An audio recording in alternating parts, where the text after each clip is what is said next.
जय मसीह की। मैं स्टैनली मैकवान, मेरे YouTube channel Hindi Gujarati Bible study में आपका स्वागत है। एक बार मूसा और उनकी पत्नी वो लोग मिस्र को जा रहे थे पहली बार, जब मूसा 80 साल के हो गए थे तब। और रास्ते में परमेश्वर ने चाहा कि मूसा को मार दूँ। क्या परमेश्वर ने सही में ऐसा ही चाहा था कि मैं मूसा को मार दूँ? और उस वक्त उसकी पत्नी ने अपने दोनों बच्चों का खतना किया और चमड़ी मूसा के आगे डाल दी, और इस कारण से मूसा बचाए गए। ऐसा बाइबल में पढ़ने से समझ में आता है। तो परमेश्वर क्यों मारना चाहते थे, उसका कारण क्या था? ये सब कुछ जानने के लिए इस वीडियो को पूरा देखो। आओ हम वचन की ओर चलते हैं और बाइबल से निर्गमन का पुस्तक उसका 4था अध्याय, निर्गमन का पुस्तक उसका 4था अध्याय और 20 से लेकर 26 तक। तब मूसा अपनी पत्नी और बेटों को गधे पर चढ़ाकर मिस्र देश की ओर परमेश्वर की उस लाठी को हाथ में लिए हुए लौटा। तब यहोवा ने मूसा से कहा, जब तू मिस्र में पहुँचे तब ध्यान रहे कि जो चमत्कार मैंने तेरे वश में किए हैं उन सबों को फिरौन को दिखलाना, परंतु मैं उसके मन को हठीला करूँगा और वह मेरी प्रजा को जाने न देगा। और तू फिरौन से कहना, यहोवा यूँ कहता है कि इज़राइल मेरा पुत्र वरन मेरा जेठा है, और मैं जो तुझसे कह चुका हूँ कि मेरे पुत्र को जाने दे कि वो मेरी सेवा करे, और तूने अब तक उसे जाने नहीं दिया। इस कारण मैं अब तेरे पुत्र वरन तेरे जेठे को घात करूँगा। तब ऐसा हुआ कि मार्ग पर सराय में यहोवा ने मूसा से भेंट करके उसे मार डालना चाहा। तब सिपोरा ने एक तेज चकमक पत्थर लेकर अपने बेटे की खलेड़ी को काट लिया और मूसा के पांव पर यह कहकर फेंक दिया, निश्चय तू मेरे लिए लहू बहाने वाला मेरा पति है। तब यहोवा ने उसको छोड़ दिया। उस समय खतने के कारण वह बोली, तू लहू बहाने वाला पति है। परमेश्वर पिता का वचन हमारे लिए बहुत ही आशीषित है, और परमेश्वर पिता का वचन सच्चा है। और बाइबल में लिखा है कि यदि तू सच्चाई जानेगा तो सच्चाई तुझे आज़ाद करेगी। बहुत ध्यान से परमेश्वर के वचन को समझते रहना और अपने दिल में उतारते रहना, और उसके अनुसार चलकर परमेश्वर के राज के वारिस बनना। हालेलुया। तो अपना सारा ध्यान जो है वो परमेश्वर के वचन में बनाए रखो। एक परमेश्वर का दास था और उसका एक संगति वाला जवान लड़का उसके पास आया और आकर परमेश्वर के दास से कहा कि पास्टर साहब मैं शादी करने के लिए जा रहा हूँ। परमेश्वर के दास उसको देखा, क्या शादी करने के लिए जा रहा हूँ? बोले, गया तू मेरे हाथ से। फिर कुछ दिन हुए, वो लड़का वापस आया और पास्टर से फिर मिला और बताया, पास्टर साहब इनविटेशन कार्ड छप गए। बोले, गया तू अपने परिवार से भी। ये सोच में पड़ गया कि पहले सब बोला मेरे हाथ से गया, बोला परिवार के हाथ से गया, ये पास्टर या कौन है? फिर कुछ दिन हुए और वो वापस आया और पास्टर को बोला कि पास्टर मेरी शादी हो गई। बोला, अब तो तू दुनिया से भी गया। हंसे क्यों? तो अभी तक रुक गया। बोले, जब मैंने पहले शादी की बात की तो आपने बोला मेरे हाथ से गया, जब कार्ड लेकर आया तो बोले परिवार से गया, और बोले जब मेरी शादी हो गई तो बोलते हो कि दुनिया से गया। क्या शादी नहीं करनी चाहिए? क्या शादी नहीं कर सकते? क्या शादी करना गुनाह है? तो पास्टर ने बोला ऐसा नहीं है, लेकिन तू क्या समझता है? वो मुझसे बता। अरे बोले मेरी पत्नी मुझसे कितना प्यार करती है, मेरी मम्मी मुझसे कितना प्रेम करती है, मेरे पिताजी मुझसे कितना प्रेम करते हैं, मेरे परिवार वाले मुझसे कितना प्रेम करते हैं। क्या इनके लिए कुछ नहीं करना है? क्या मुझे उनके लिए वक्त नहीं निकालना है? क्या मैं उनके साथ उठ बैठ नहीं सकता? क्या मैं संगति को छोड़ नहीं सकता? बोले तू जितना भी मानता है वो सब गलत है, बोले कि झूठा है, तेरे घर वाले तुझसे कोई प्रेम नहीं करते। और बोले ऐसा नहीं है, मेरे घर वाले मुझसे बहुत प्रेम करते। तो बोले देख मैंने तुझसे एक बात सिखाई थी। बोले क्या? बोले अपनी सांस को रोकना। बोले हाँ, कब तक रोक सकता है?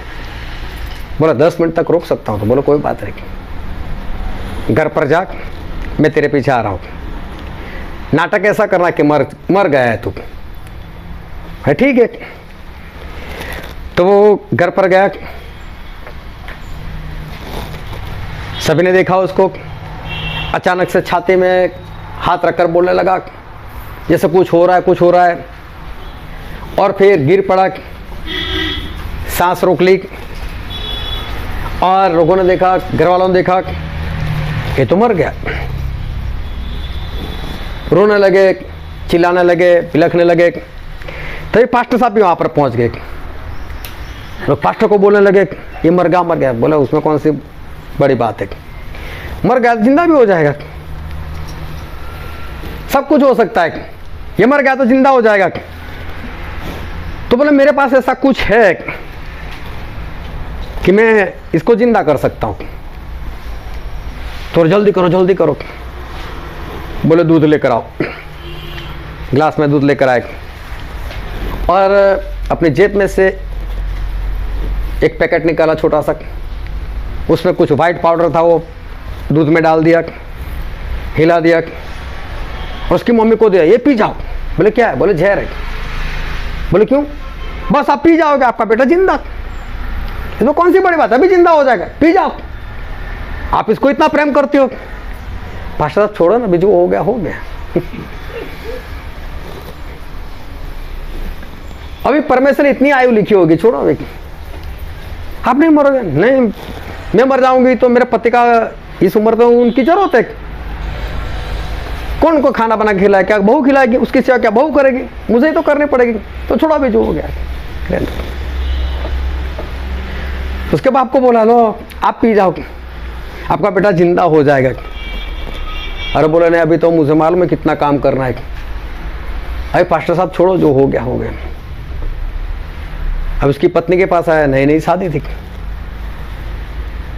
बोले तू पी जा, तू तो अपने पति से बहुत प्रेम करती है। बोले छोड़ो, मैं तो विधवा हो गई, कोई बात नहीं, परमेश्वर की दया से अच्छा है, कोई बच्चा है नहीं, मेरी दूसरी शादी हो जाएगी, मुझे तो जीने दो। ये बूढ़े नहीं मर रहे। अभी वो कौन सा मर गया था, वो तो सुन रहा है सब कुछ। बोले कोई बात नहीं, आप लोग नहीं पी सकते, मैं पी लेता हूँ। बोले पास्टर बोले अरे वो कौन सा जहर था, पी गए वो। इधर लड़का भी जिंदा हो गया। पास्टर ब्रो हो गया जिंदा। बोले ठीक है, चल मैं चलता हूँ। और बोला कहाँ चलते हो? मुझे भी साथ में ले जाओ। हालेलुया। यहाँ पर रहने जैसा तो है नहीं, मुझे भी साथ में ले जाओ। ध्यान से समझते रहना कि पास्टर ने पहले बोला मेरे हाथ से गया, फिर बोला परिवार से गया, फिर बोला दुनिया से गया। सही में हमारे जीवन में ऐसी घटना होती है और हम लोग परमेश्वर को पीछे कर देते हैं। और हम लोग पहले परमेश्वर को छोड़कर हमारे साथी को, हमारे परिवार को हम पहला स्थान देने लग जाते। जो परमेश्वर हमारे जीवन में काम करते उनको हटाकर जो परमेश्वर के वचन हमारे जीवन में काम करते, उनको छोड़कर हम किसी और को हमारे जीवन में पहला स्थान देने लग जाते। कुछ भी होता है इंसान के जीवन में, फर्क जो पड़ता है वो फर्क संगति पर ही पड़ता है, वो फर्क आत्मिक बातों के ऊपर ही फर्क पड़ता है।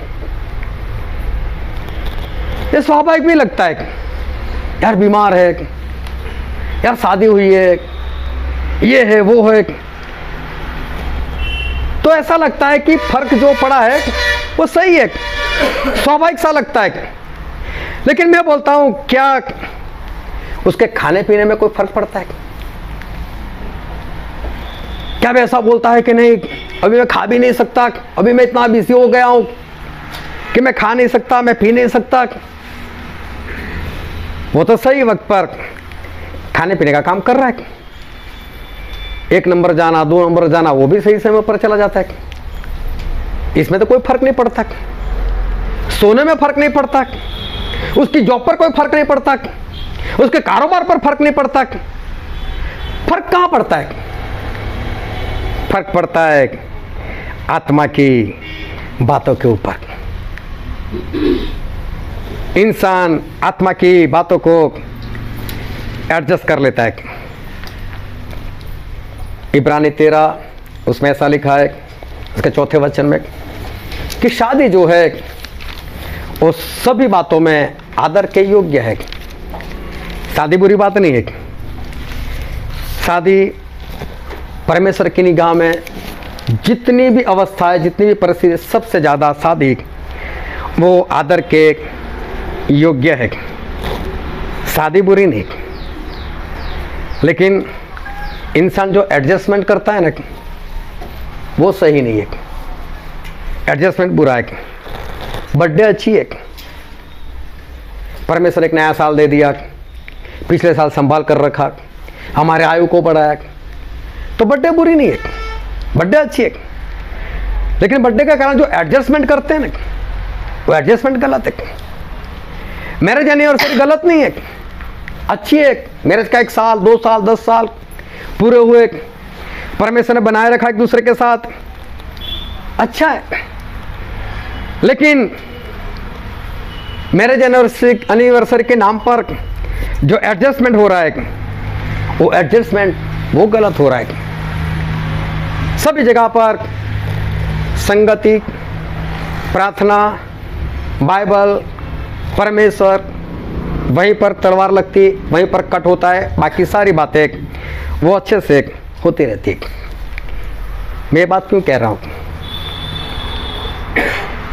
ये बात कहने का मेरा इरादा क्या है? जो शुरुआत की कलीसिया थी, जो सबसे पहली कलीसिया अस्तित्व में आई थी, उस कलीसिया के बारे में बाइबल में ऐसा लिखा है। हम वचन पढ़ते हैं, प्रेरितों के काम उसका 2 अध्याय और 42 वचन। और वे प्रेरितों से शिक्षा पाने, और जो शुरुआत की कलीसिया थी वो प्रेरितों से शिक्षा पाने और संगति रखने और रोटी तोड़ने और प्रार्थना करने में लौलीन रहे। लौलीन का मतलब होता है व्यस्त रहना, और देखने जाओ तो व्यस्त शब्द भी कुछ अलग से, लेकिन दिल और दिमाग से व्यस्त रहना। नहीं मुझे तो प्रार्थना करनी पड़ेगी, नहीं संगति में जाना पड़ेगा, प्रेरितों से शिक्षा पानी पड़ेगी, मुझे तो उपवास करना पड़ेगा, मुझे तो आराधना करनी पड़ेगी, मुझे प्रभुत्व लेना पड़ेगा। दिल और दिमाग में वही बात चाहिए, लवलीन हो गए, उसमें खो गए जैसा। हालेलुया। ये शुरुआत की कलीसिया थी, जो प्रेरितों से शिक्षा पाने, संगति रखने में, प्रभु बोझ लेने में और प्रार्थना करने में लगातार लवलीन रहे। ये मैं ऐसे लोगों की बात करता हूं कि जो विश्वास कर बैठे थे। मैं ऐसे लोगों की बात कर रहा हूं जिन्होंने पश्चाताप किया था, बपतिस्मा लिया था, पापों की क्षमा पाई थी और पवित्र आत्मा पाए थे। ऐसे लोगों की बात। ये लोग प्रेरितों से शिक्षा पाने में, संगति रखने में, प्रभु भोज लेने में और प्रार्थना करने में लवलीन रहे, मतलब उसमें खो गए। ये बाकी के लोगों की बात नहीं है। जिन लोगों ने विश्वास नहीं किया, पश्चाताप नहीं किया, बपतिस्मा नहीं लिया, पवित्र आत्मा नहीं पाए, ये ऐसे लोगों की बात नहीं है। ये उन लोगों की बात है जो संसार को छोड़कर, जो और बातों को छोड़कर प्रभु यीशु के ऊपर विश्वास करने लग गए थे। उन लोगों ने पिछले काम, संसारिक कामों से पश्चाताप किया था, काम अभी नहीं करने, और इसलिए उन्होंने बपतिस्मा लिया, प्रभु यीशु के साथ क्रूस पर बलि हो गए, उस नदी के पानी के अंदर दफन हो गए, जो नए बनकर बाहर निकले, जिन्होंने संसार को अलविदा कर दिया और जो आत्मा में जुड़ गए, जिन्होंने पापों की क्षमा पा ली, जिन्होंने संसार का आत्मा छोड़ दिया, पवित्र आत्मा पा लिया। हालेलुया। ये ऐसे लोगों की बात है, ऐसे लोगों की बात है। मैं उन लोगों की बात नहीं कर रहा जिन लोगों ने अभी तक बपतिस्मा नहीं लिया, क्योंकि बाइबल में ऐसा लिखा है, पहला कुरिन्थी उसका 2 अध्याय और उसका 12 वचन, परंतु हमने संसार की आत्मा नहीं, पर हमने संसार की आत्मा नहीं, परंतु वो आत्मा पाया है लेकिन वो आत्मा हमने पाया है जो परमेश्वर की ओर से है। जो परमेश्वर की ओर से है। हालेलुया। हमने संसार की आत्मा नहीं पाया, लेकिन कौन सा आत्मा पाया है? जो परमेश्वर की ओर से। तो परमेश्वर की ओर से कौन सा आत्मा है? जोर से बोलो। पवित्र आत्मा है। हालेलुया। तो जिन लोगों ने बपतिस्मा नहीं लिया, प्रभु को समर्पित नहीं हुए, उनके पास कौन सा आत्मा है? संसार का आत्मा। वो सांसारिक बातों में व्यस्त है, लवलीन है, खो गए, वो बात अलग से।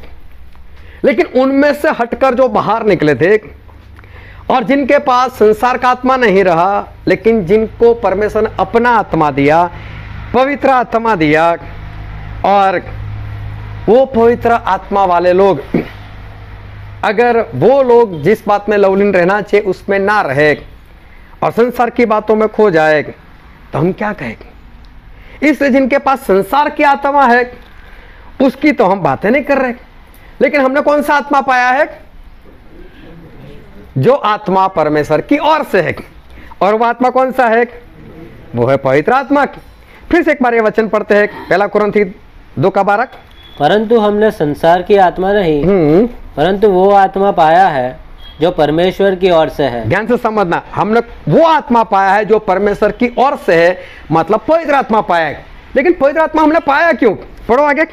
कि हम उन बातों को जाने, हम उन बातों को जाने जो परमेश्वर ने हमें दी है, जो परमेश्वर ने हमको दी है। हालेलुया।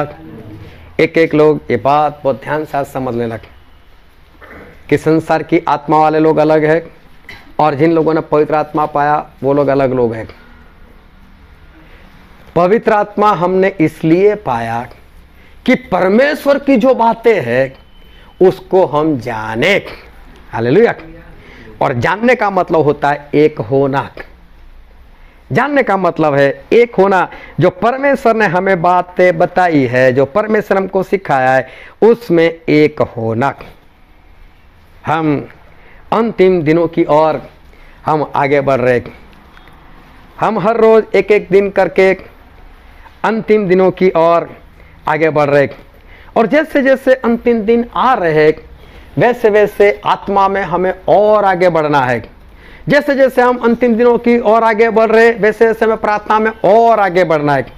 जैसे जैसे हम अंतिम दिनों की ओर बढ़ रहे, वैसे वैसे हमें संगति में, आराधना में, उपवास में, प्रार्थना में और बढ़ना है। क्योंकि इब्रानी में ऐसा लिखा है, उसका 10वां अध्याय और उसका 25 वचन, और एक दूसरे के साथ इकट्ठा होना न छोड़े, एक दूसरे के साथ इकट्ठा होना ना छोड़े, जैसे कि कितनों की रीति है, जैसे कि कितनों की रीति है, पर एक दूसरे को समझाते रहे, लेकिन एक दूसरे को समझाते रहो। और जो जो उस दिन को निकट आते देखो, और जैसे जैसे वो दिन, मतलब प्रभु यीशु के आने के दिन को निकट आते हो देखो, त्यों त्यों और भी अधिक यह किया करो। और अधिक ये किया करो। Hallelujah, hallelujah. और ध्यान समझना, आज संडे और कल था शनिवार, आज रविवार आ गया, संडे आ गया, प्रभु यीशु का आना एक दिन और पास में हो गया, है ना। अगर कल हम उठ गए तो प्रभु यीशु का आना एक दिन और पास में हो गया, परसों प्रभु यीशु का आना और पास में हो जाएगा, और हो सकता है प्रभु यीशु आ जाए। हालेलुया। तो जैसे जैसे दिन जाते हैं ना, वैसे वैसे परमेश्वर का आना कैसा होता है, पास में हो रहा है। तो परमेश्वर क्या बोल, जैसे जैसे वो दिन पास आ रहा है, जैसे जैसे दिन गुजरता जा रहा है, तो आप लोगों को क्या करना चाहिए, तो बोले इकट्ठा होने में ज्यादा प्रयत्न करने चाहिए। हालेलुया। हमें किस बात में ज्यादा प्रयत्न करना चाहिए, इकट्ठा होने में। लेकिन हो ऐसा रहा है कि जैसे जैसे वो दिन पास आ रहे वैसे वैसे इकट्ठा होना कम हो रहा है। जैसे जैसे वो दिन पास आ रहे वैसे वैसे संगति में आने वाले कम होते जा रहे, वैसे वैसे प्रार्थना में आने वाले कम होते जा रहे। हालेलुया।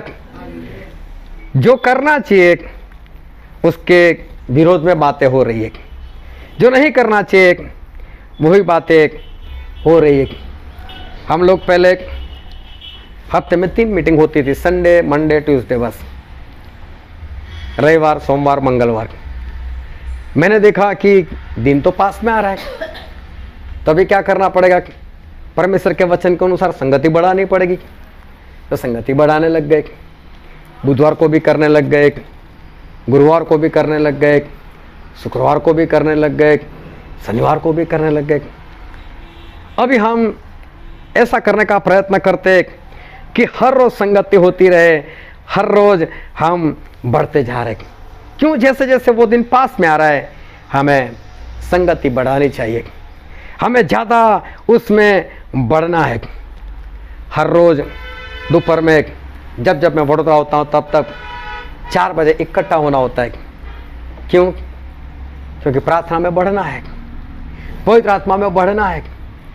इसलिए एक संगति और बढ़ा दी कि जब मैं कहीं बाहर नहीं गया हूँ तो चलो 4 बजे एक संगति और, एक बार और प्रार्थना करते हैं, एक बार और परमेश्वर के पास चलते हैं। हमें ये सब कुछ हमें करना है।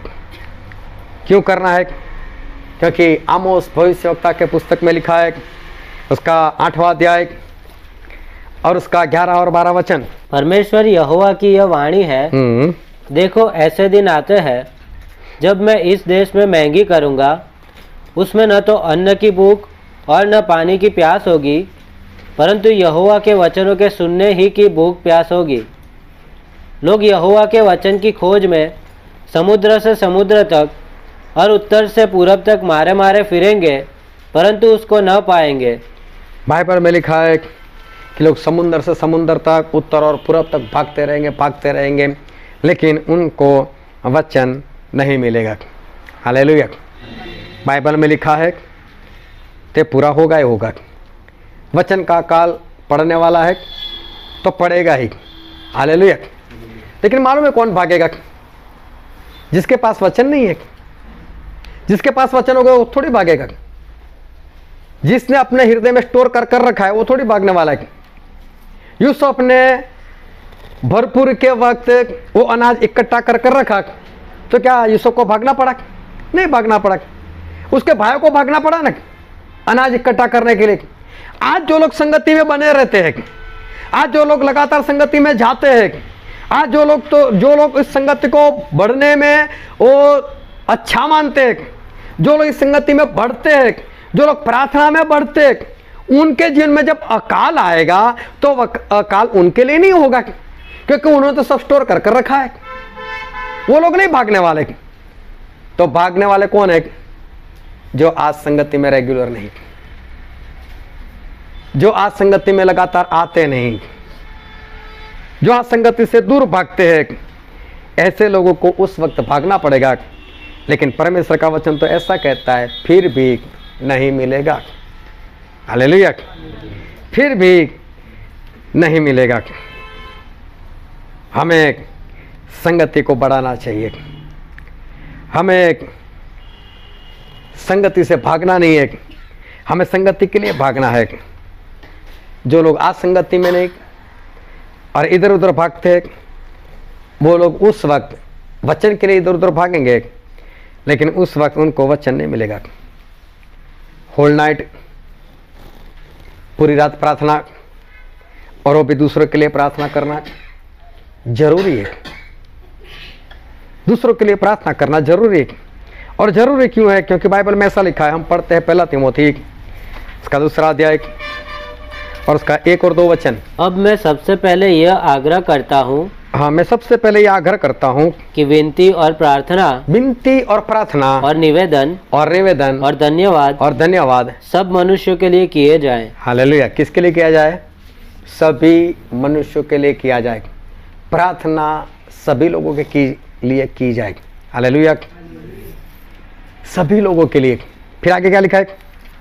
राजाओं और सब ऊंचे पद वालों के निमित्त, इसलिए राजाओं के लिए प्रार्थना की जाए, सब ऊंचे पद वालों के लिए प्रार्थना की जाए कि हम विश्राम और चैन के साथ सारी भक्ति और गंभीरता से जीवन बिताए। हमारा जीवन अच्छा बीते, इस कारण से हमें लोगों के लिए प्रार्थना करनी है। हालेलुया। तो लोग कहाँ एक दो है?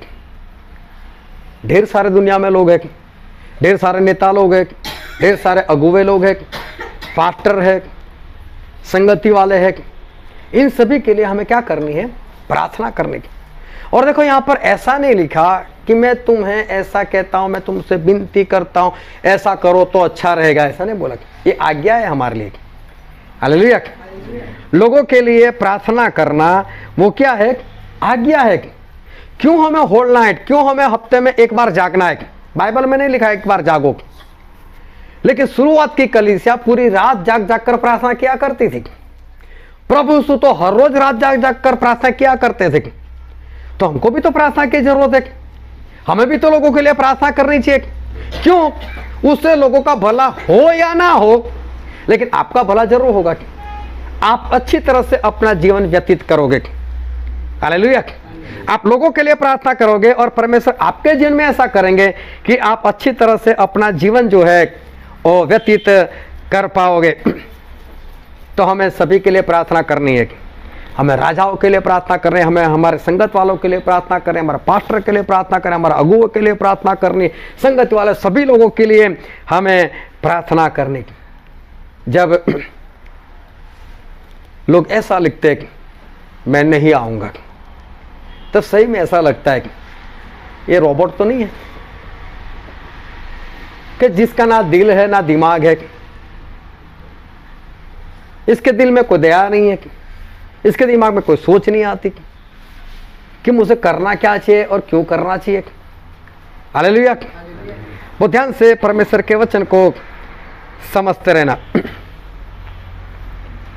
कि हमें दूसरों के लिए प्रार्थना करने की। जो लोग नहीं कर रहे और नहीं करते, और ऐसा होगा कि उनको ही प्रार्थना की जरूरत पड़ेगी। और पिछले दिनों में हमने ऐसा देखा भी कि जो लोग मना कर रहे थे उनके जीवन में ऐसी ऐसी घटना हुई कि उनको प्रार्थना की जरूरत पड़ी, उन लोगों को मैसेज करने की जरूरत पड़ी, उन लोगों को बुलाना पड़ा कि हाँ भाई प्रार्थना के लिए आओ। क्यों? दूसरों के लिए नहीं करते थे, लेकिन जो दूसरों के लिए करते तो बाइबल में स्पष्ट लिखा उनका जीवन अच्छे से जाएगा। लेकिन जो नहीं करते, ना बोल देते, तो उनको तो प्रार्थना की जरूरत पड़ेगी। वो तो फिर भी परमेश्वर की दया है कि आज तो मिल जाते हैं प्रार्थना वाले, लेकिन जब सही में जरूरत होगी तब कोई मिलेगा भी नहीं। ऐसे लोगों को उनके लिए प्रार्थना करने के लिए कोई भी नहीं आएगा। एक जगह थी जहाँ पर कुछ बंदरों को रखा गया था, और बंदर जो होते उनको सीढ़ी की जरूरत नहीं होती, वो कहीं पर भी चढ़ जाते। बड़ा सा कमरा बनाया था, बालकनी बनाई थी, और वहाँ पर कुछ 12-15 बंदरों को छोड़ दिया गया था, और वहाँ पर एक सीढ़ी भी रखी गई थी। और उस सीढ़ी के ऊपर एक इंसान आता था हर रोज, और कोई टाइम भी फिक्स होता था। उस टाइम पर वो केला वहाँ पर रख देता था, एक नहीं केले का ढेर, 2-3 लूम रख देता होगा। अभी बंदर और केला देखे तो वो खुश हो जाता है। तो बंदर जो है ना वो भागते थे केले के पीछे। सीढ़ी भी रखी हुई थी, जंप लगाने की जरूरत थी, वो भागते थे केले की तरफ। तब ये लोग क्या करते थे, उबाला हुआ पानी, गरम गरम पानी की, उसके छींटे बंदर के ऊपर मार देते थे। तो बंदर लोग जो है ना वो सीढ़ी से वापस आ जाते थे, लेकिन फिर केला देखते थे, फिर भागते थे, फिर गर्म पानी, फिर उनको जलन, फिर वापस आ जाते थे। 1 दिन हुआ, 2 दिन हुआ, 3 दिन हुआ, 4 दिन हुआ। तो बंदरों को पता चल गया कि पानी तभी आता है जब हम केला लेने के लिए जाते हैं। तो सभी बंदरों ने आपस में चर्चा की, देखो अब आज तो केला रखे ना, जाना ही नहीं है, केला रखे, हम केला नहीं खाएंगे आज। खाना तो वैसे ही खिला देते, आज केला लेने के कोई नहीं जाएगा। उस दिन केला रखा तो कोई नहीं गया बंदर, तो पानी भी नहीं आया, गर्म पानी। बंदर सारे खुश, सब लोग देखो हमने सोचा था वैसा हुआ ना। वो केले में पूछे, केला लेने के लिए आते हैं ना तब पानी आता है। अब केला किसी को लेने के लिए नहीं जाना है। अभी क्या हुआ, एक बंदर को निकाल दिया वहां से, एक नए बंदर को रख दिया वहां पर। अभी वो लोग केला रखते हैं लेकिन कोई आता नहीं। अब एक नया बंदर वहां पर आ गया। अभी उसको ये सारा सिस्टम मालूम नहीं था। केला रखा, वो भागा केला लेने के लिए, सारे बंदर उसके पीछे भागा, पकड़ा, पीट दिया उसको। बोले मरवाएगा, गर्म पानी आएगा, केला नहीं खाना है। ये सोच में पड़ गया, मारा क्यों यार। फिर हफ्ता हुआ, एक पुराने बंदर को एक निकाल दिया, दूसरा नया डाल दिया। अभी नया उसको मालूम नहीं था कि केले में होता क्या है। केला रखा, वो तो भागा, दूसरे बंदर भागे, उसको पकड़ा, पीट दिया, केला नहीं खाना। अभी सभी को मालूम है कि पानी पड़ता है, जलन होती है, तो इसको नहीं जाने देना है। लेकिन इससे पहले जो नया था उसको कहाँ मालूम था कि होता है, वो भी पीटने लग गया। सब पीटते थे, वो भी पीटने लग गया। अभी तीसरा बंदर बदल दिया, चौथा बदल, सारे बदल गए।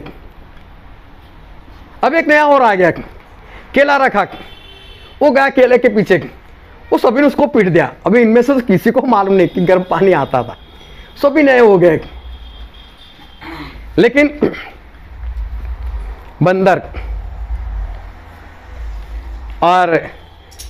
में इतनी समझ कि यार यहां पर जाते हैं ना दंड मिलता है, हमारे शरीर के साथ कुछ होता है, वो काम ही नहीं करना है। बंदर को भी इतनी समझ होती है कि काम करने से अगर दंड आता है तो काम करना ही नहीं है। हालेलुया। लेकिन इंसानों को समझ नहीं आती कि कौन सा काम करने से और कौन सा काम नहीं करने से परमेश्वर का दंड आता है। और इंसान बिंदास से परमेश्वर की विरोध की बातें वो करता रहता है। मैं क्यों कह रहा हूँ सब कुछ, मैं क्यों ये बातें बता रहा हूँ, क्योंकि 2023 जनवरी मेरा ख़त्म होने को आया। प्रभु यीशु का आना बहुत पास में है। अभी तक तो सभी लोगों को तैयार हो जाना चाहिए था, लेकिन अभी तक तैयार नहीं है, इससे सारी बातें बतानी पड़ती है। अभी तक तो सभी के जीवन में सबसे पहला स्थान परमेश्वर का होना चाहिए था, लेकिन नहीं है, इसलिए सारी बातें बतानी पड़ती है। क्यों परमेश्वर को पहला स्थान देना चाहिए, क्यों हमें दूसरे आगमन के लिए, स्वर्ग में जाने के लिए हमें तैयार हो जाना चाहिए, क्यों हमारे जीवन में ऐसा होना चाहिए, क्योंकि जिस परमेश्वर को हम मानते हैं वो हमारे परमेश्वर सर्वशक्तिमान परमेश्वर है। वो जो कहते हैं ना वही करते हैं, जो कहते हैं वही करते हैं। वो जो चाहते हैं, जो उन्होंने ठान लिया उसको वो पूरा करते ही करते हैं। परमेश्वर ने चाहा कि मैं निनवे के लोगों को बचा लूं, तो उन्होंने यूना को तैयार किया, यूना जा और निनवे वाले लोगों को बचा ले। सब अपना ध्यान बनाए रखना। तो यूना भाग गए वहां से और एक जहाज में चढ़ गए जो तारसस की ओर जा रहा था, उल्टी दिशा में, उसमें चढ़ गए और जाकर नीचे वाले कमरे में जाकर सो भी गए। इधर परमेश्वर ने उस समुद्र में तूफान लेकर आ गए। तो जो सहयात्री थे उन लोगों ने अपना अपना सामान फेंकना शुरू कर दिया। बोले जहाज को हल्का कर दो, हल्का कर दो। सभी लोग अपने देवी देवता की प्रार्थना करने लगे। और फिर पता चला सभी लोग तो यहाँ पर है नहीं, कोई एक इंसान कम है। तो याद आया कि एक इंसान तो जाकर सो गया था, उसको जाकर उठाया। बोले तेरा नाम क्या है? बोले यूनाक। बोले तू भी अपने परमेश्वर की प्रार्थना कर, ये देख कितना तूफान आया है। फिर इन लोगों ने चिट्ठियां डाली, ऐसी कोई परंपरा होगी। बोले परमेश्वर तूफान किसकी ओर से आया है, किस इंसान की वजह से आया, हमें से किसने गलती की? तो नाम आया यूना का। यूना को पकड़ा, यूना क्या है, तू क्या कर रहा है, तू कौन है? बोले मैं उस परमेश्वर को मानता हूं जिसने आसमान और धरती बनाए, और मैं बोला उससे भाग रहा हूं मैं। सब लोग डर गए। बोले तूफान तेरी वजह से आया? बोला हाँ मेरी वजह से। तो बोले क्या कर रहा है? तो बोले मुझे उठाकर डाल दो समुद्र में, तूफान थम जाएगा। अभी देखो ये परमेश्वर का काम करने के लिए नहीं जा रहा है। तो परमेश्वर उसको रोक रहा है कि नहीं तू जा, मेरा काम कर, मेरा काम कर, मैंने ठान लिया है, निन्ने लोगों को बचाना है। लेकिन ये बचाने के लिए नहीं जा रहा है। उसको उठाकर समुद्र में डाल दिया, समुद्र शांत हो गया। लेकिन परमेश्वर उसको वहां पर मरने नहीं दिया। एक बड़ी मछली को भेजा और बड़ी मछली आई और यूना को निकल गई। इतना ही नहीं, उसके बाद उससे उपवास शुरू कर दिया मछली ने। अभी ना अंदर पानी आ रहा है, ना कोई खाना आ रहा है। अभी यूना अकेले अंदर है, उसका डाइजेस्ट सिस्टम बंद हो गया, जो अंदर से तेजाब निकलता है वो सब कुछ बंद हो गया। और यूना देखा मैं तो अंदर आकर भी नहीं मर रहा हूं, अब करूं क्या? तो 3 दिन 3 रात वहां पर गुजारे उसने देखा ना तो मौत आ रही है, ना तो मेरे पास जीवन है। समझ गया कि सब कुछ परमेश्वर कर रहे हैं। वहां से उसने प्रार्थना की, परमेश्वर मुझे बचाओ, परमेश्वर मुझे बाहर निकालो, मैं जाऊंगा और निन्वे वालों के लिए मैं प्रचार करूंगा। यूना वहां से बाहर निकले। क्या यूना वहां पर जाना चाहते थे? नहीं चाहते थे।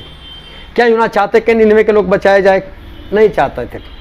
लेकिन फिर भी परमेश्वर ने चाहा था ना, और परमेश्वर ने चाहा यूना का इस्तेमाल करूं, तो किया उसका इस्तेमाल।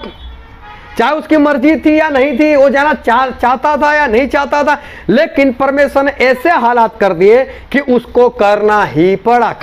हालेलुया, उसको करना ही पड़ा। अभी देखो हमारे परमेश्वर ऐसे है, वो जो चाहते हैं ना वो करना ही पड़ता है। तो क्यों ना हम ईमानदारी से, सच्चाई से, आत्मा से खुश होकर काम करें। जब करना ही हमको करना ही पड़ेगा, तो क्यों ना हम आनंद से वो काम करें, बाद में भी करना पड़ेगा। तो इससे अच्छा है हम खुश होकर जो परमेश्वर ने कहा वो सारे काम हम कर लें। ये तो फिर भी ठीक था कि किसी और को बचाने की बात थी, निन्वे के लोगों को बचाने की बात थी। पर मालूम है इंसान खुद को बचाने के लिए भी उसको जो करने को परमेश्वर ने कहा है वो नहीं करता। और बहुत ध्यान समझना, आपको बचने के लिए भी, आपको स्वर्ग में जाने के लिए भी जो परमेश्वर ने आपको बोला है ना वो आपको करना ही पड़ेगा। नहीं करोगे तो नरक में जाओगे, लेकिन नहीं करके स्वर्ग में तो नहीं जा सकते। या तो आपको खुश होकर वो करना पड़ेगा, या तो दुखी होकर करना पड़ेगा, नाराज होकर करना पड़ेगा। लेकिन नहीं करोगे तो स्वर्ग में नहीं जा सकते। जो परमेश्वर ने अपनी योजना बनाई वो काम आपको करना ही पड़ेगा, उसके बिना आप स्वर्ग में नहीं जा सकते। जो परमेश्वर ने योजना बनाई है वैसा आपको करना ही पड़ेगा, बिना किए आप नहीं जा सकते। पर इंसान जो है ये बात समझता नहीं, उसको ऐसा लगता है कुछ भी नहीं होता। मैं तो बरसों से परमेश्वर के विरोध में जा रहा हूँ, मैं तो बरसों से संगति में इधर उधर कर रहा हूँ, मैं तो बरसों से होल नाइट में इधर उधर कर रहा हूँ, मुझसे क्या कहाँ कुछ हुआ, कहाँ कुछ होता है। लेकिन समसुन भी यही सोचते होंगे, वेश्या के पास जा रहे, शादी कर रहे, दाखरस पी रहे, मुर्दे को छू रहे, सारे गलत काम कर रहे। उनको भी ऐसा काम मुझसे कुछ हो रहा है। लेकिन एक दिन तो ऐसा आया ना, जब उसकी आंखें फोड़ दी गई। एक दिन तो ऐसा है उसको जेल में जाना पड़ा, एक दिन तो ऐसा है चक्की पीसनी पड़ी, एक दिन तो आया लेकिन खुदकुशी करनी पड़ी। जब तक कुछ नहीं हुआ था तब तक तो समसुन भी यही सोचते होंगे कहां कुछ होता है, चलने दो, परमेश्वर के विरोध में चलने दो, कुछ नहीं होता, परमेश्वर कुछ नहीं करते, मेरे परमेश्वर को मेरी जरूरत है। इंसान गलत समझता है, उसको ऐसा होता है कि कुछ नहीं होता, कुछ नहीं होगा, लेकिन आखिर में हो ही जाता है। जो वचन आज हमने पढ़ा था निर्गमन का पुस्तक उसका 4वां अध्याय, और वहाँ पर एक घटना होती है। घटना ये थी कि मूसा जो थे परमेश्वर के दास, और मूसा वो मिस्र में रहते थे, फिर उनके घर में राजकुमार की तरह रहे थे। 40 साल उन्होंने वहाँ पर गुजारे थे। 40 साल के बाद ऐसी घटना हुई कि उन्होंने किसी मिस्री को मार दिया था, और इस कारण फिर उनको मारना चाहते थे। इसलिए मूसा जो थे वो वहाँ से भाग गए थे, मिस्र छोड़कर भाग गए थे, और वहाँ से चले गए वो मैदान में। जब मैदान में चले गए तब वो 40 साल की आयु के थे, पूरे जवान 40 साल की आयु के। और जब वो वहाँ पर गए मैदान में तो उन्होंने वहाँ पर एक इंसान था जिसका नाम था यित्रो, उसकी लड़की जो थी जिसका नाम था सिप्पोरा, उसके साथ शादी कर ली। अभी मूसा ने कब शादी की मुझे नहीं मालूम, लेकिन वहाँ पर जाकर शादी कर ली होगी। तो मुझे लगता है कि 40 साल में मूसा की शादी हो गई होगी, मूसा ने शादी कर ली। अभी वहाँ पर शादी हो गई, 2 बच्चे भी हो गए, और 40 साल तक मूसा अपनी पत्नी के साथ रहे, और अपनी पत्नी के साथ रहे। उनकी पत्नी जो थी वो मूसा के साथ सही रीति से नहीं रहती थी। बाइबल में कहीं पर भी नहीं लिखा कि सिप्पोरा अपने पति के साथ सही से नहीं रहती थी, लेकिन अगर वचन ध्यान से सुनोगे तो आपको पता चल जाएगा कि हाँ सही में ऐसा ही था। मूसा को अपनी पत्नी के बारे में कोई शांति नहीं थी, पत्नी से परेशान था। 40 साल ऐसे गुजार दिए, ससुर के घर में घर जमाई बनकर रहे, ससुर की भेड़ बकरी चराते रहे। लेकिन जब वो 80 साल के हुए, मतलब 40 साल भेड़ बकरी चराते हुए, 40 साल अपनी पत्नी के साथ रहते रहते हो गए, सब कुछ सहन करते करते 40 साल और बीत गए, और वो 80 साल के हुए तब परमेश्वर ने दर्शन दिया। और परमेश्वर ने दर्शन देकर मूसा को ऐसा बोला, मूसा यहाँ से निकल, मिस्र को जा, और मिस्र को जाकर तू मेरे लोगों को छुड़ा, फिर उनके सामने खड़ा हो जा, मैं तेरा इस्तेमाल करने वाला हूँ और इस्राएल लोगों को तू छुड़ा ले। और मूसा वो तैयार हो गए और बोला ठीक है मैं जाता हूँ। तो उन्होंने अपने ससुर से बात की कि मैं ऐसे ऐसे जाना चाहता हूँ, तो मेरी पत्नी और बच्चों को लेकर मैं जा रहा हूँ। बोले कोई बात नहीं जाओ, हंसी खुशी विदा किया, और मूसा अपना परिवार लेकर चले गए। अभी कहीं रास्ते में रात हो गई, तो रास्ते में रात हो गई तो लोग रुक गए, और वहाँ पर उन लोगों ने एक टेंट लगा दिया होगा, या तो कहीं पर रुक गए, जो भी जगह थी। लेकिन जहाँ पर रुके थे तो वहाँ पर सिप्पोरा थी, दोनों बच्चे थे, और मूसा जो थे वो मूसा घर या टेंट तंबू जो भी था उसके बाहर की साइड थे। और परमेश्वर वहाँ पर मूसा से मिलने के लिए आए, और मूसा से मिलने के लिए आए और मूसा को बताया मूसा मिस्र को जाना है, फिर उनके सामने खड़ा रहना है, जितने जितने चमत्कार मैं बोलूँ उतने इतने चमत्कार तो उसे करना है। लेकिन देखना फिरौन हठीला हो जाएगा, उसका मन कठोर हो जाएगा, और फिरौन तुमको नहीं जाने देगा।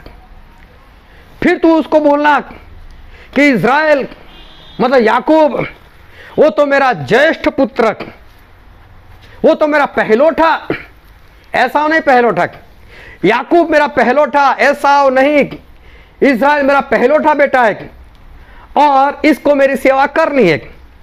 और अगर तू इसको नहीं जाने देता तो मैं तेरे पहलोठे बेटे को, तेरे जेठे बेटे को मैं मार दूंगा।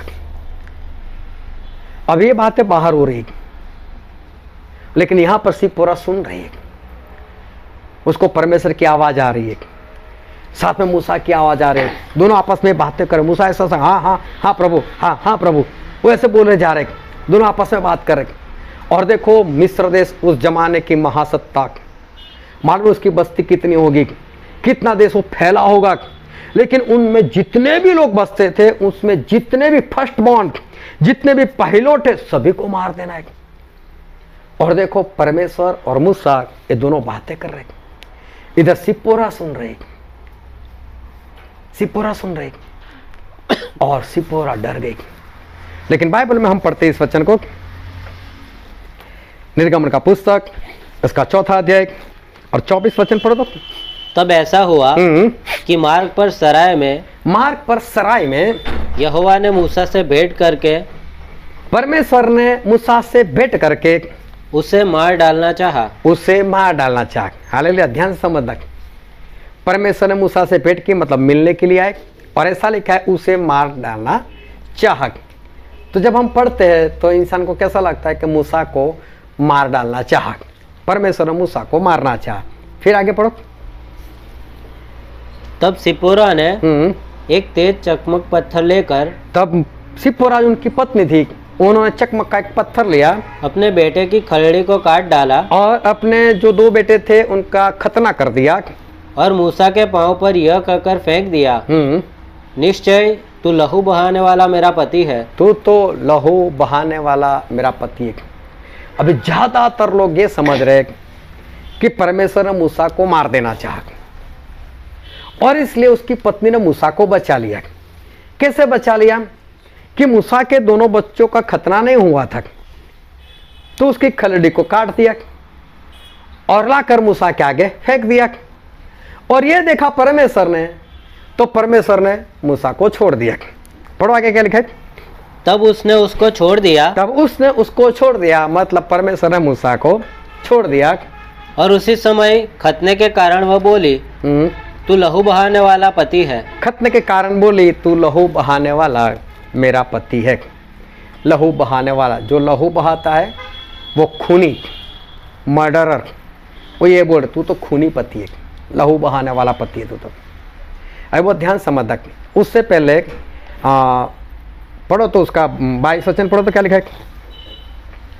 और तू फिरौन से कहना, यहोवा यो कहता है कि इज़राइल मेरा पुत्र वरन मेरा जेठा है, और मैं जो तुझसे कह चुका हूँ कि मेरे पुत्र को जाने दे कि वो मेरी सेवा करे, हाँ, और तूने अब तक उसे जाने नहीं दिया, इस कारण मैं अब तेरे पुत्र वरन तेरे जेठे को घात करूंगा। मैं तेरे बड़े बेटे मतलब जेठे को, पहलोठे को मैं घात करूंगा।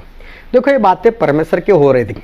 बाइबल को कभी भी पढ़ो तो बहुत ध्यान से पढ़ना, क्योंकि बाइबल इंसान ने नहीं लिखा, बस इंसान ने लिखा होता तो इंसान के दिमाग से आप समझ सकते थे, लेकिन परमेश्वर ने लिखा, इसलिए परमेश्वर का ही दिमाग चाहिए, परमेश्वर का ही आत्मा चाहिए, तभी आपको समझ में आता है। बाइबल में जो सबसे पहला पुस्तक है उत्पत्ति, बाइबल के अंदर उत्पत्ति वैसे पहले नहीं लिखा गया, लेकिन जो सबसे पहला पुस्तक है उत्पत्ति वो लिखा मूसा ने। मूसा ने उत्पत्ति लिखा। क्या मूसा को मालूम था कि परमेश्वर ने पहले दिन क्या बनाया? क्या मूसा को मालूम था दूसरे दिन क्या बनाया? नहीं मालूम। इसलिए बहुत सालों के बाद परमेश्वर ने मूसा को बताया कि मूसा ऐसा ऐसा लिख, तो मूसा ऐसे लिखते गए। फिर वहां 4थे अध्याय में जब आते उत्पत्ति के, तो वहां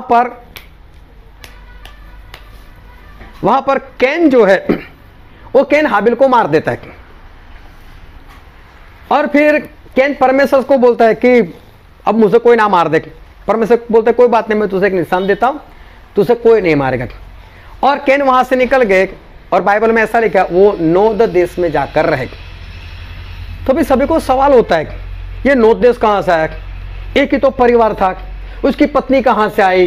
वो अपनी पत्नी को लेकर चला गया, नोद देश में रहा। अरे ये सब क्या है?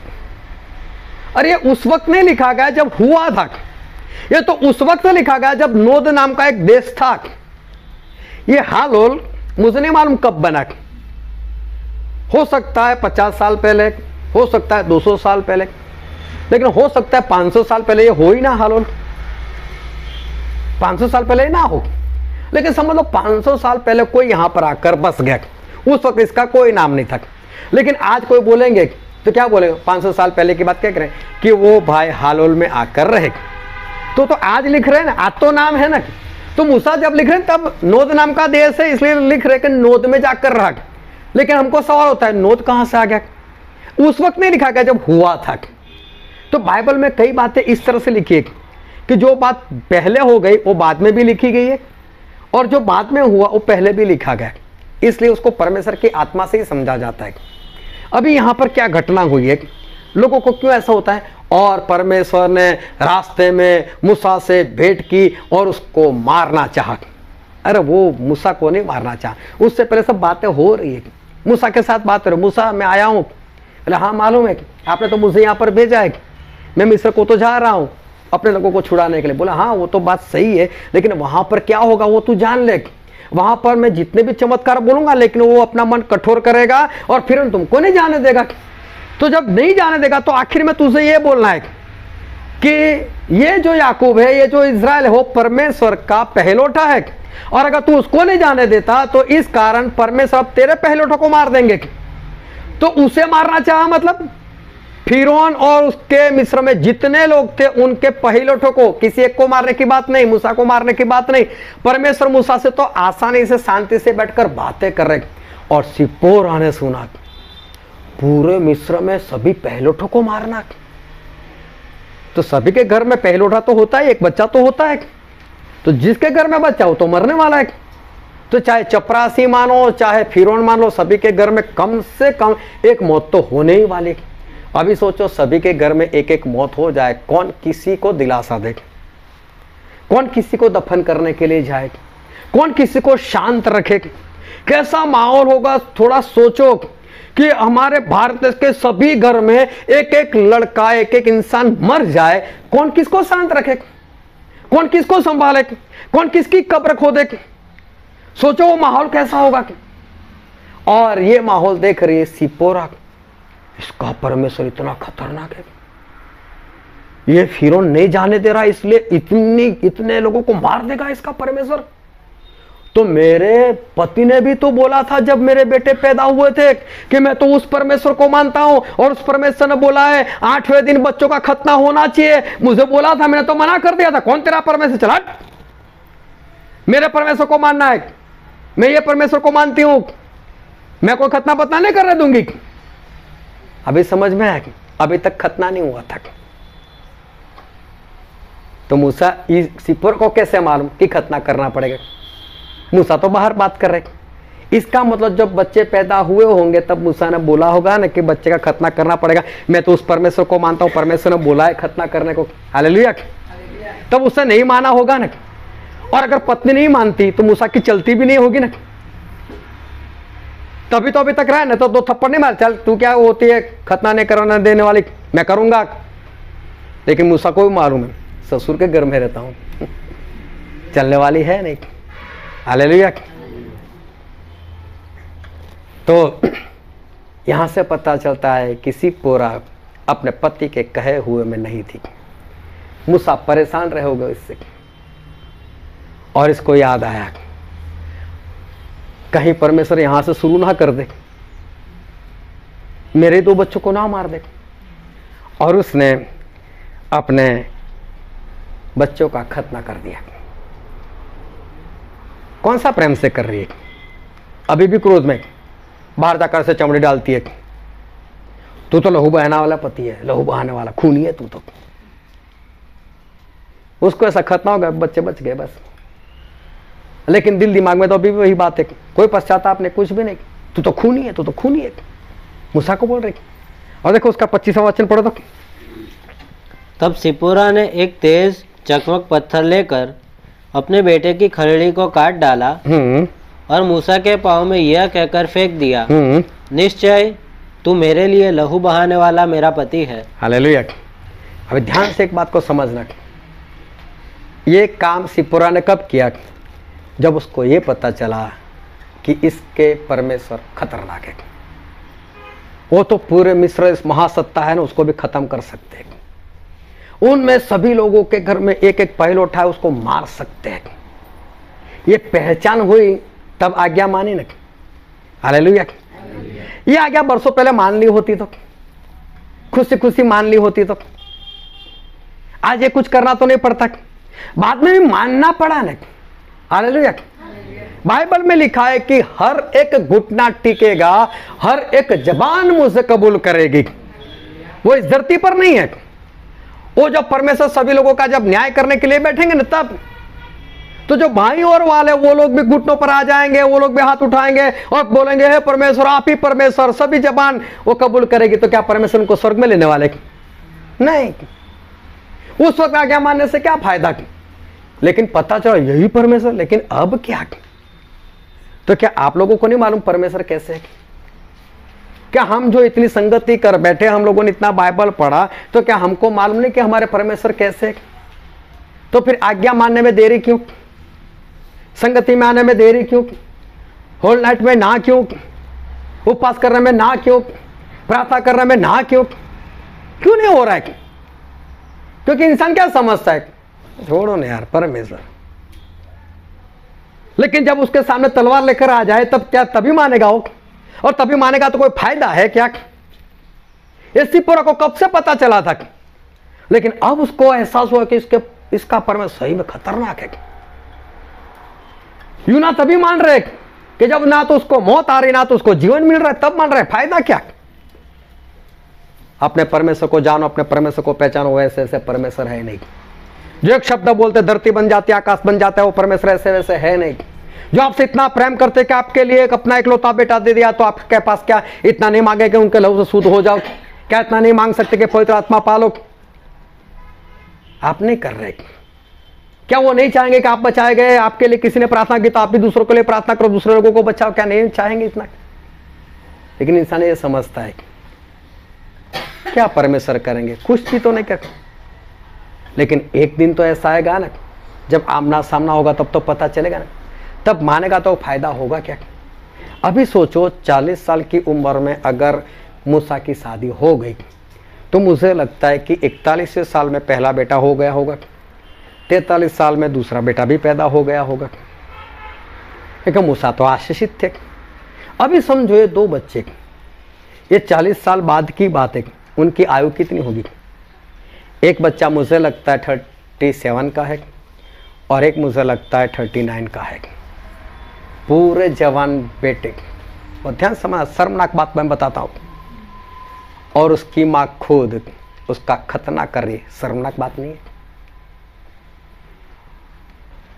37 और 39 साल के लड़के का खतना एक माँ कर रही है बच्चों के लिए। क्या ये शर्मनाक बात नहीं है? क्या उसकी माँ के लिए शर्मनाक बात नहीं है? आज्ञा सही वक्त पर मानो तो ठीक है, वरना ऐसे वक्त पर मानोगे तो वो आज्ञा मानना आपके लिए शर्मनाक होगा। सही वक्त पर मानो तो ठीक है, आनंद की बात है। 8 दिन के बच्चे थे तब बच्चे को कौन सी समझ थी? बच्चा छोटा था, माँ उसको नहलाती सब कुछ। लेकिन 40 साल के बच्चे को भी क्या माँ नहलाती है क्या? ये शर्मनाक चीज है। और ये शर्मनाक काम आज सिप्पोरा कर रही है, लेकिन 8वें दिन कर दिया होता तो शर्मनाक होता है उसके लिए। हालेलुया। करना पड़ा ना उसको पता चला ना यही परमेश्वर है, और भारी परमेश्वर है, खतरनाक परमेश्वर है। मूसा ने बोला था तब नहीं माना था। सही में हम लोग रात में सो जाते हैं, यहाँ पीछे मुर्गे हैं, वो 3 बजे शुरू कर देते, कुकड़े कुक जाग जाओ। मेरी बर्थडे थी 26 तारीख को। मालूम है गिफ्ट में मुझे मुर्गा मिला। मेरे पास काट कर लेगा, नहीं आज वो बॉयलर नहीं खाना है, आज आपकी बर्थडे, हमारी तरफ से देसी मुर्गा खाओ। मुर्गी नहीं काटी थी जो अंडा देती रहती, मुर्गे को काटा जो जगाता है। जो जगाता है उसको लोग काटती है। मूसा जगाने वाला तो उसकी पत्नी कहाँ मानती थी। जितने भी लोग बाइबल से जगाते उसकी कोई नहीं मानता। ये तो उसको तो बोलने की आदत है, कुकड़े कूक, ये तो बोलता रहता है। लेकिन जब सही में सुबह हो जाती है तब पता चलता है, और ये परमेश्वर ऐसे परमेश्वर, तब क्या फायदा। और इसलिए आज्ञा उस वक्त मानो जब उसको माननी चाहिए। अब्राहम परमेश्वर को कहाँ जानते थे, परमेश्वर को कहाँ मानते थे? वो तो अन्य देवता में व्यस्त थे। 75 साल के हो गए थे। एक ही बार परमेश्वर ने दर्शन दिया, जो देश में दिखाओ उसमें चला जा, अपने पिता के देश को छोड़ दे, अपने रिश्तेदारों को छोड़ दे और निकल, मैं जहां पर बोलता हूं। और मालूम है कि अब्राहम ने कुछ भी नहीं पूछा, तुरंत चले गए। उसी दिन निकल पड़े, कनान में जाकर रहने लगे। ना बोला परमेश्वर मैं वहाँ कारोबार कैसे करूंगा, यहाँ पर मेरा कारोबार जमा हुआ है, मेरे बाप के घर को कैसे छोड़ूंगा, सब कुछ बनाया हुआ है, मैं कैसे छोड़ दूँ, कुछ भी नहीं, तुरंत चल पड़े। बच्चा हुआ 100 साल में, इसहाक 33 साल के हुए, और अब्राहम 133 साल के, तब परमेश्वर बोलते हे अब्राहम इसकी बलि दे दे। वो कोई बात नहीं, चलो तुरंत। ये है हमारे विश्वासियों के पिता, हालेलुया, जो तुरंत काम करते थे, तुरंत आज्ञा मानते थे। तो बच्चे कैसे होने चाहिए? बच्चे ऐसे ही होने चाहिए। हम अब्राहम के बेटे कब? जब अब्राहम की तरह तुरंत आज्ञा माने तब। कल मीटिंग में आओगे? हाँ देखता हूं, मैं बाद में बताता हूं 2 घंटे के बाद। तो तू अब्राहम की संतान नहीं, निकल यहां से। हाँ आता हूं, तो अब्राहम की संतान, हालेलुया। और स्वर्ग में किसकी संतान जाने वाली? अब्राहम की संतान, इस्माइल की संतान नहीं जाने वाली। वो तो अपने भाइयों को उल्टा जाना तो बोलते रहते, हर बार सिखाते रहते हैं। ये लोग नहीं जाने वाले। सिपोरा को पता चला, तब उससे काम किया, तब उसके लिए काम शर्मनाक था, उसके बच्चों के लिए भी शर्मनाक था, तब उससे काम किया। भला होता पहले वो काम कर लेती, आज नहीं तो कल हम करना ही पड़ेगा हमको काम, चाहे उस न्याय के दिन, लेकिन तब कोई फायदा नहीं, तब शर्मनाक बात होगी। इसलिए जब परमेश्वर आज बोलते, जितना बोलते उतना ईमानदारी से, सच्चाई से, आत्मा से और तुरंत किया करो ताकि बचाए जाओ। हालेलुया। हम सभी अपने आंखों को बंद करें, अपने मस्तकों को प्रभु से आगे झुकाए, जो राजाओं के राजा है, जो प्रभु के प्रभु है, जो हमारे बीच में उपस्थित है। मेरे प्रियो, यह वक्त है कि हम अपने आप को जांचें, हम अपने आप को परखें। यह वक्त है कि हम हमारे आत्मा से सवाल करें,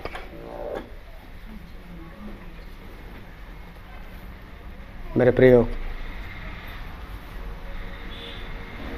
यूना को आज्ञा माननी ही पड़ी, सिपरा को आज्ञा माननी ही पड़ी, लेकिन ऐसे वक्त पर जब वो मानना उनके लिए शर्मनाक था, तो मेरे प्रियो, हम उस वक्त आज्ञा ना माने जब हमारे लिए वो शर्मनाक है, लेकिन हम उस वक्त आज्ञा माने जब हमें तुरंत मानना है। क्योंकि हम अब्राहम की अगर संतान अपने आप को बताते हैं, तो अब्राहम वो है जो तुरंत आज्ञा मानते थे। तो हम भी उनकी तरह जैसी आज्ञा हमको दी जाती है वैसे तुरंत मानने वाले बने और स्वर्ग के वारिस बने। ये वचन समझने के लिए, ग्रहण करने के लिए, उसके अनुसार चलने के लिए प्रभु की कृपा हम सभी पर होने पाए।